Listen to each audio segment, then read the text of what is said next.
우리말에서 구름은 부정적인 의미로 사용될 때가 많습니다. 뜬구름 잡는 소리 한다. 인생이 구름 같다. 이런 말입니다. 14세기에 영국에서 무명의 작가가 무지의 구름이라는 제목으로 책을 썼습니다. 아주 영성에서는 굉장히 유명한 책입니다. 근데 이 구름이라는 표현, 하나님이 구름 속에 계시다는 표현은 영적인 세계에서도 좀 분별하기 어려울 때 사용되는 말입니다. 출애굽기를 보면 하나님께서 구름 가운데서 모세를 부르신 이야기가 있습니다. 여호와의 영광이 시내산 위에 머무르고 구름이 엿새 동안 산을 가리더니 일곱째 날에 여호와께서 구름 가운데서 모세를 부르시니라 는 말씀인데, 하나님이 우리가 하나님을 분명하게 아주 정확하게 바라볼 수는 없고, 하나님은 구름 속에서 신비로운 가운데서 우리에게 나타나신다, 이런 의미가 되겠습니다. 그래서 사도행전에 보면은 예수님이 하늘로 올라가실 때도 구름에 가려서 올라갔습니다. 성경에서 구름은 사람이 파악할 수 없고 예상하기 어려운 신비의 영역에 대한 비유로 사용되는 예를 찾아볼 수가 있는 것입니다. 자, 그런데 오늘 엘리야 선지자의 말씀에서 보면 이 엘리야 선지자는 이 구름을 모호하거나 어떤 신비한 것에 대한 사인이 아니라 아주 현실적이고 희망적인 메시지로 읽어냅니다. 함께 읽은 말씀을 보면은 엘리야는 겨우 손바닥만한 구름을 보고 3년 6개월간의 가뭄이 끝나고 큰 비가 내릴 것이라는 희망의 메시지를 손바닥만한 구름을 보고 발견하는 겁니다.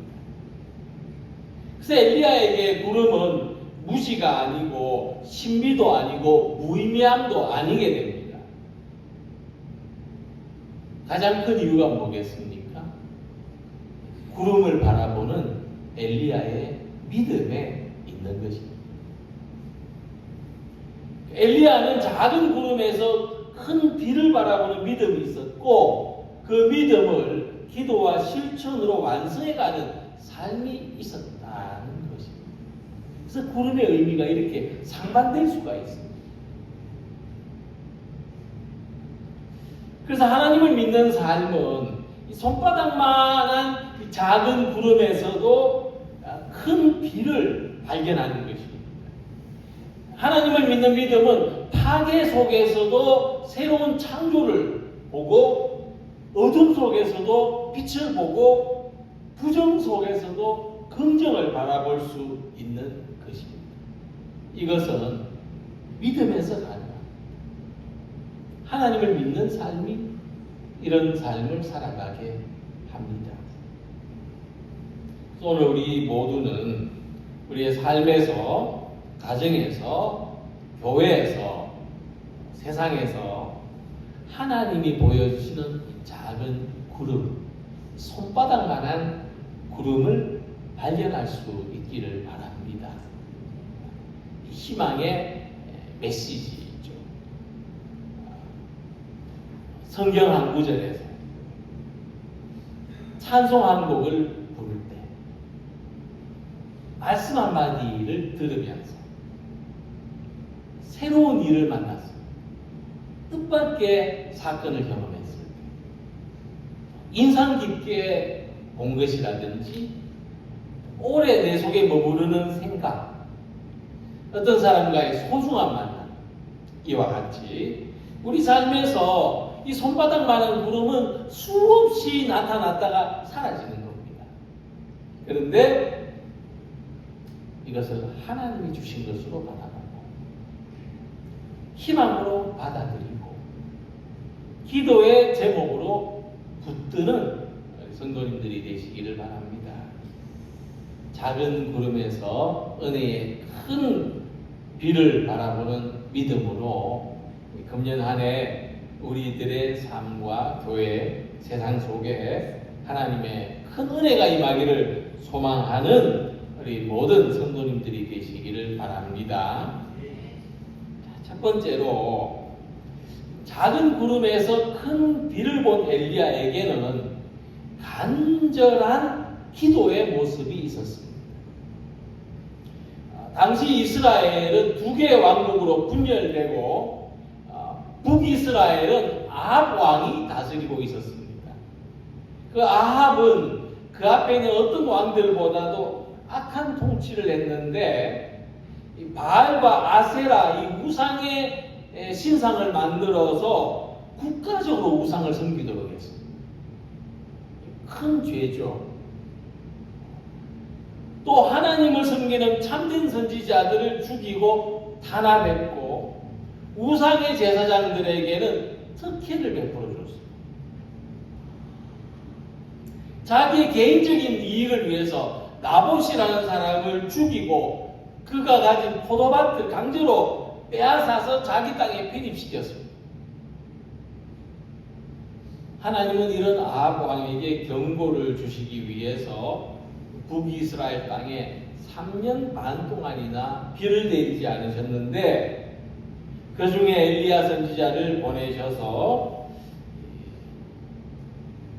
바알과 아세라의 우상이 이스라엘을 지켜주는 것이 아니라 하나님께서 이스라엘의 진정한 보호자가 되신다는 것을 엘리야를 통해서 지금 보여주려고 하시는 것입니다. 이 엘리야는 3년 반 동안이나 가뭄으로 고통받는 이스라엘 백성들에게 비를 내려달라고 갈멜산 꼭대기에 올라가서 기도합니다. 42절에 보면 엘리야가 갈멜산 꼭대기로 올라가서 땅에 꿇어엎드려 그의 얼굴을 무릎 사이에 넣고 기도했다. 이렇게 말씀하죠. 엘리야는 그의 얼굴이 무릎 사이에 들어갈 정도로 기도했습니다. 상상이 되시죠? 꿇어 엎드려서 기도하는데 얼굴이 무릎 사이에 들어가도록 몸을 숙였다. 얼마나 간절히 기도했는지를 알 수가 있습니다. 우리가 기도할 때 간절할수록 허리를 자꾸 굽히게 되고 자세를 낮추게 됩니다. 그래서 야고보 5장 17절에 엘리야의 기도에 관한 내용이 있습니다.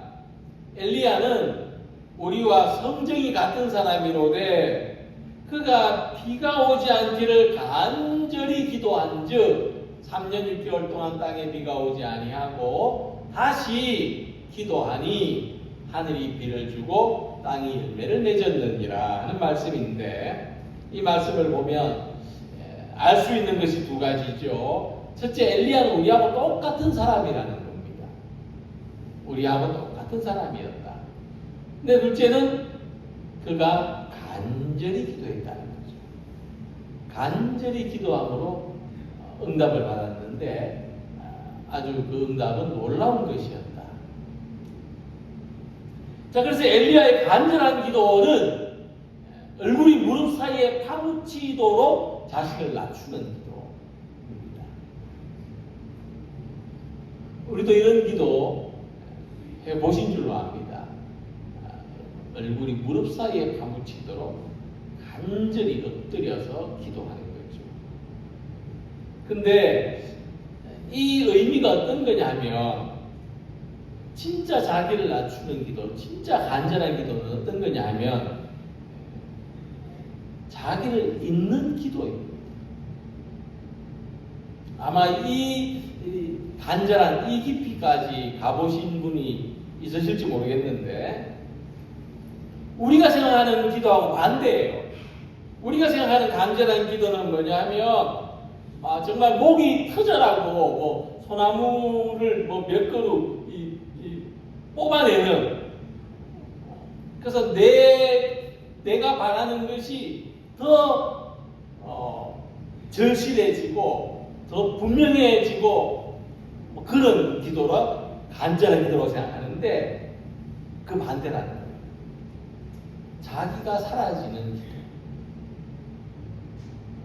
자기가 원하는 것을 잊어버리는 기도가 진짜로 간절한 기도가 돼요. 그래서 기도의 사람 아빌라의 테레사는, 이 기도는 하나님께 다가가는 계단과 같은 것인데, 그 기도의 7계단 또는 7개 방인데, 자기가 사라지는 기도, 내가 구하는 것조차도 내려놓게 되는 기도가 하나님께 아주 가까이 근접하는 기도라.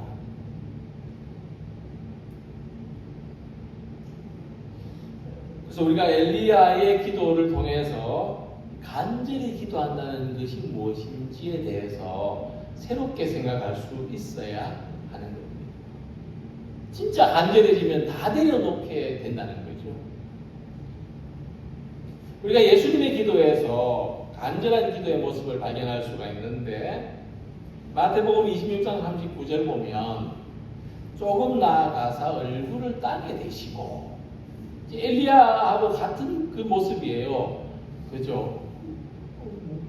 꿇어서 기도하면 그 무릎 사이에 얼굴이 들어갈 만큼 되면 얼굴이 땅에 닿는 거죠. 엎드려 기도하여 이르시되, 내 아버지여, 만일 할만하시거든 이 잔을 내게서 지나가게 하옵소서. 그러나 나의 원대로 마시옵고 아버지의 원대로 하옵소서. 예수님의 기도는 자기가 사라지고 없는 기도를 하신 거예요. 예수님은 자기가 구하는 것을 내려놓는 기도의 모습을 보이십니다. 나의 원대로 마시옵고. 그러니까 예수님의 간절한 기도는 내가 원하는 대로 되게 해달라는 기도가 아니고 하나님이 원하시는 대로 이루어지기를 구하신 겁니다. 우리가 간절히 기도해야 된다고 할 때, 이 간절한 기도는 이와 같아야 한다. 근데 제가 이렇게 말하면 기도를 하라는 겁니까? 하지 말라는 겁니까? 이렇게 생각하실 수도 있습니다. 근데 내가 필요한 것이 있는데 구하지 않는 것하고, 내가 너무나 필요함에도 불구하고 내려놓는 기도라는 건 완전히 다른 거예요. 전 지금 기도를 해야 된다고 말씀드리고 있죠. 간절히 기도를 해야 돼요. 우리는 땅에 얼굴이 닿도록 내가 원하는 것을 구하는 것이 간절한 기도라고 생각했는데, 간절한 기도는 그게 아니다. 나를 내려놓는 기도다 하는 말씀이죠. 그래서 내가 원하는 것과 하나님이 원하시는 것이 다를 수 있어요. 또 내가 원하는 것과 하나님이 원하시는 것이 같을 수도 있습니다. 근데 우리는 그게 같은지 다른지 모르죠. 내가 원하는 기도가 하나님이 원하시는 건지 또는 하나님이 원치 않으시는 건지 우린 잘 몰라요. 그러나 간절히 기도하면서 알게 됩니다. 간절히 기도하면서 알게 됩니다. 엄밀하게 말하면 맡기게 된다는 거예요. 내가 원하는 것은, 하나님이 원하시는 것은 간절히 기도하면서 맡기게 돼요. 그래서 자기도 모르게 얼굴이 땅에 닿도록 엎드리는 기도를 하게 되는 거죠. 그러면서 맡기게 되는 거예요. 그리고 하나님이 원하시는 것을 받아들이게 되는 기도가 되는 거죠. 엘리야는 우리와 같은 사람이라고 했어요. 그래서 우리도 엘리야처럼 간절히 기도하는 경험을 할 수가 있습니다. 내가 원하는 것과 하나님이 원하시는 것 사이에서 나는 사라지고 내가 원하는 것은 사라지고 하나님이 원하시는 대로 이루어집니다. 간절히 기도하다 보니까 하나님이 원하시는 것을 구하게 되는 우리 모든 성도님들이 되시기를 소망합니다.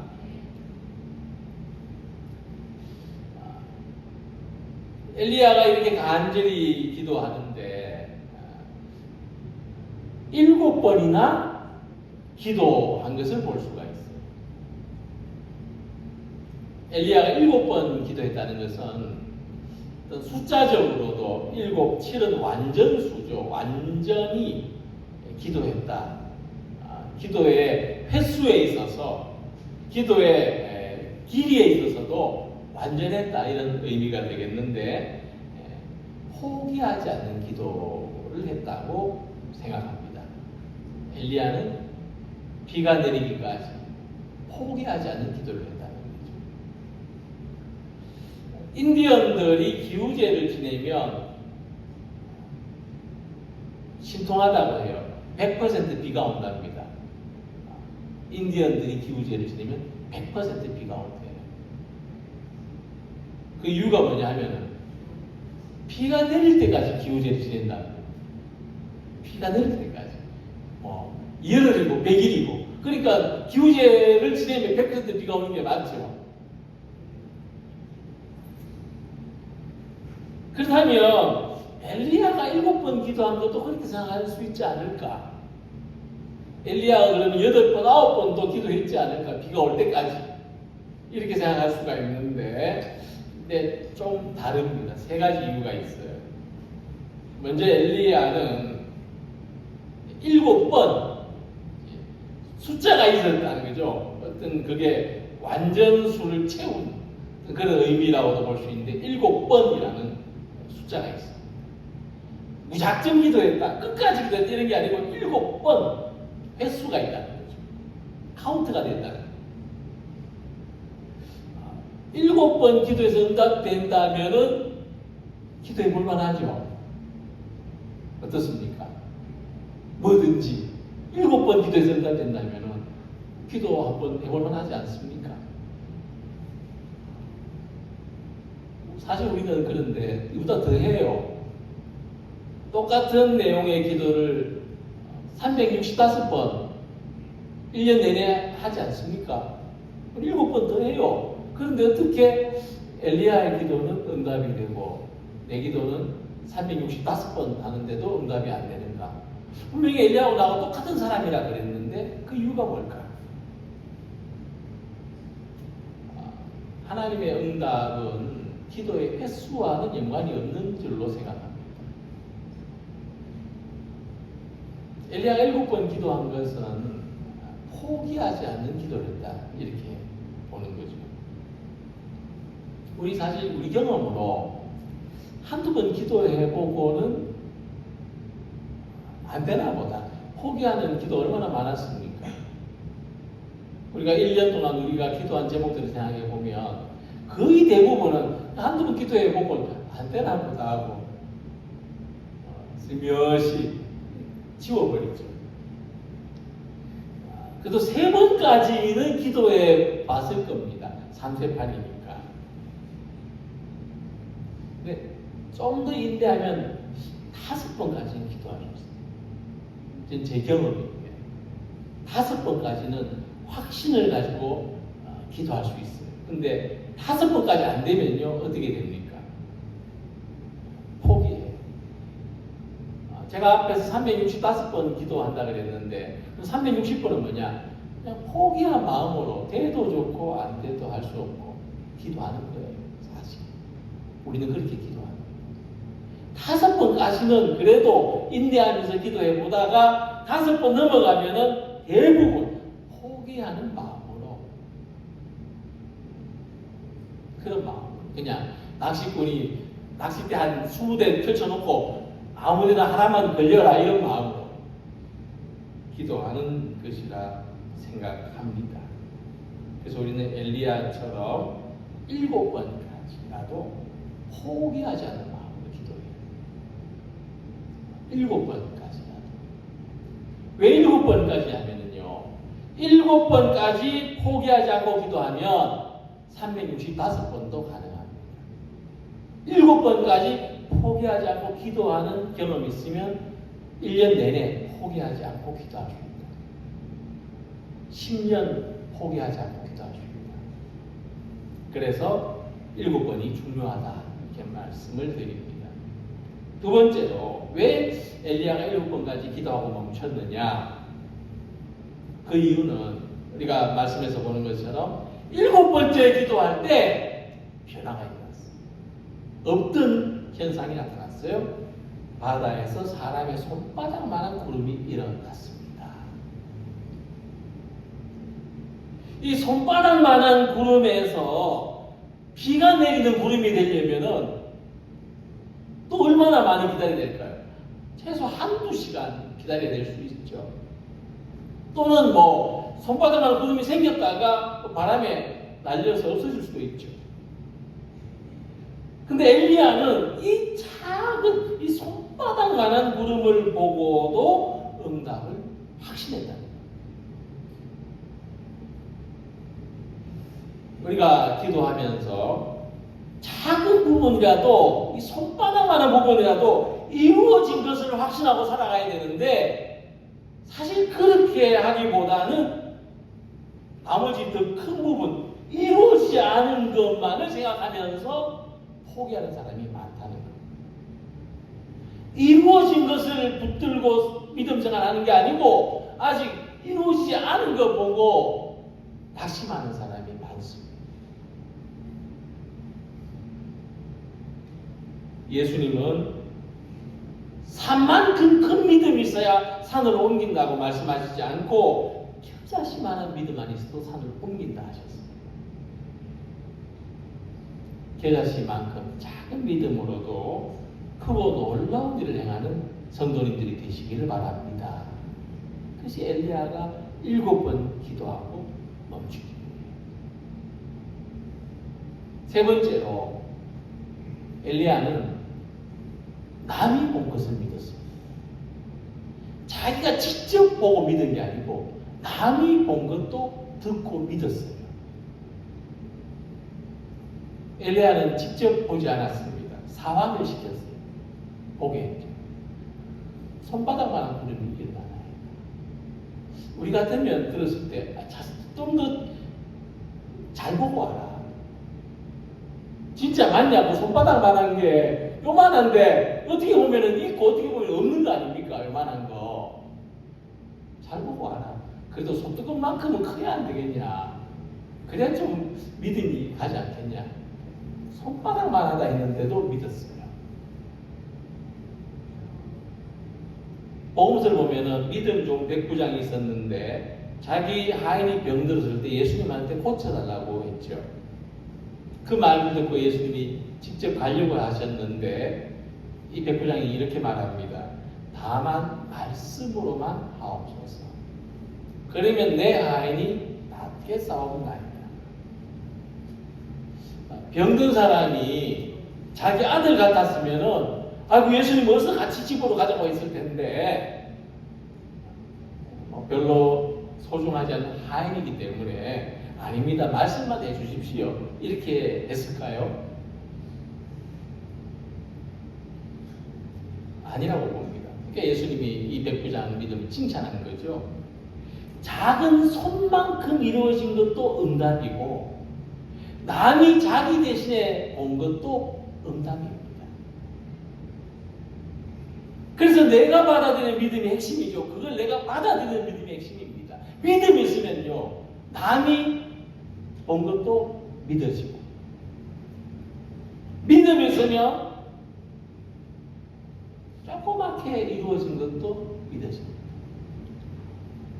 내가 받아들이는 게 핵심입니다. 그걸 놓치면 안 돼요. 우리는 기도할 때 어떻게 생각하냐면 응답은 20%야 항상. 100% 응답이 잘 없고 20%만 된 것 같고 내가 나머지 80%를 내가 해야 될 것 같아.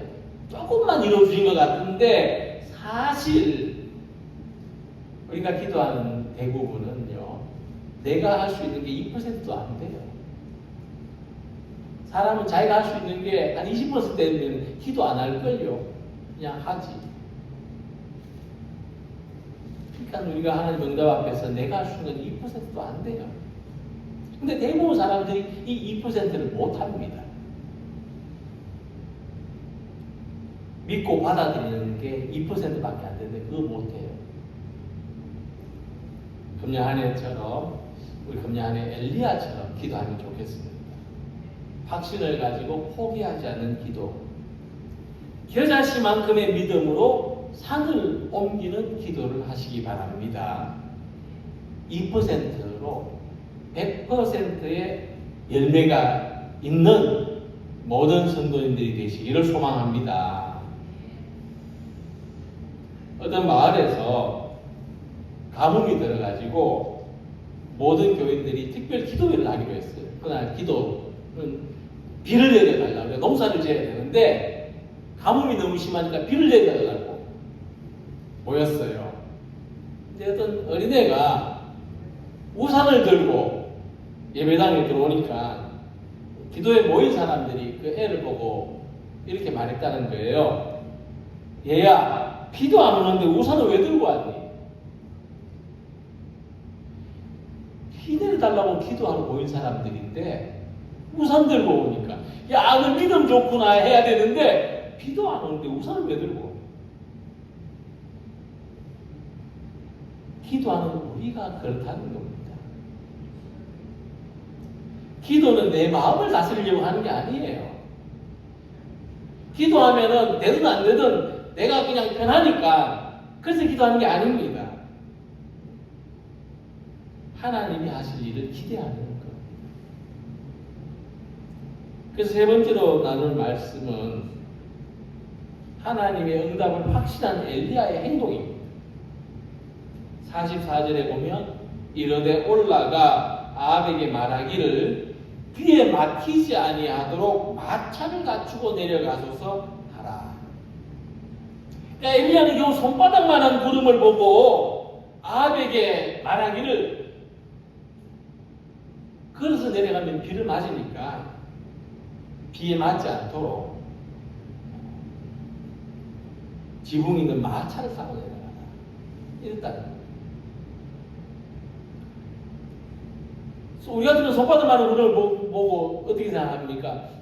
비가 올지 않을지 모르겠네. 저 손바닥만한 구름인데 비가 올까? 그냥 뭐 우산 없이 내려가지. 생각할 텐데 엘리야는 그렇지 않았다. 비가 많이 내릴 거니까 마차를 타고 내려가는 게 좋겠다. 그 다음에 엘리야의 행동을 또 이렇게 말씀합니다. 여호와의 능력이 엘리야에게 임함에 그가 허리를 동이고 이스라엘로 들어가는 곳까지 앞에서 달려갔더라. 엘리야가 앞에서 달려갔다고 했어요. 응답을 확신한 사람의 모습. 기도는 하나님이 하실 것을 기대하는 것이라고 했는데 그렇다면 우리는 뭘 해야 될까요? 엘리야처럼 앞에서 달려가요. 2025년에 우리 새 성도님들이 내신 기도 제목을 보면서 제 마음은 달려가는 마음이 됩니다. 이 기도가 응답이 얼마나 좋을까? 이 정도가 아니고 이 기도가 응답되어서 우리 성도님들의 삶에 변화가 있고 또 하나님께 큰 감사를 드릴 수 있으면 좋겠다. 이런 마음으로 기도합니다. 그래서 기도가 응답되면은 교회 한턱 내시겠다는 분이 있어요. 나의 기도 응답되면 우리 교회 한턱 내겠다. 옷 사주겠다는 분도 있습니다. 근데 기도가 응답되면 뭐 음식이 아니고 옷이 아니고 응답 이후에 달려갈 모습을 기대하고 기도합니다.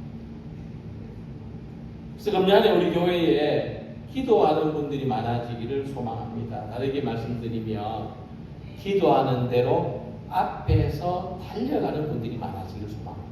이게 기도하는 거예요. 기도는 시간 많고 힘없는 할머니들이 골방에 모여서 하는 게 아니고 달려갈 힘을 가진 사람들이 같이 해야 되죠. 운동도 다른 사람이 운동하는 걸 옆에서 구경하는 것보다 직접 운동장에서 달리는 사람이 건강해지는 거죠.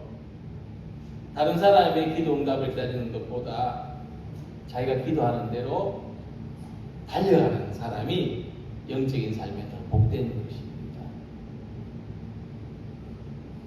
그래서 우리 삶에는 우리가 기도하는 또 소망하는 것이 손바닥처럼 작게 보일 때가 많습니다. 이 손바닥만한 구름으로 뭐 할까 싶을 때가 많죠. 우리 믿음이 작고 우리 성장이 더디고 우리의 삶이 또 우리 변화가 그렇게 작게 아주 미미하게 보입니다. 그러나 실망하지 않으시길 바랍니다. 그것도 아주 소중하고 귀한 겁니다. 손바닥만한 구름에 겨자씨만한 믿음이라도 포기하지 않고 앞서서 달려가는 마음으로 기도하는 우리 모두가 되시길 바랍니다.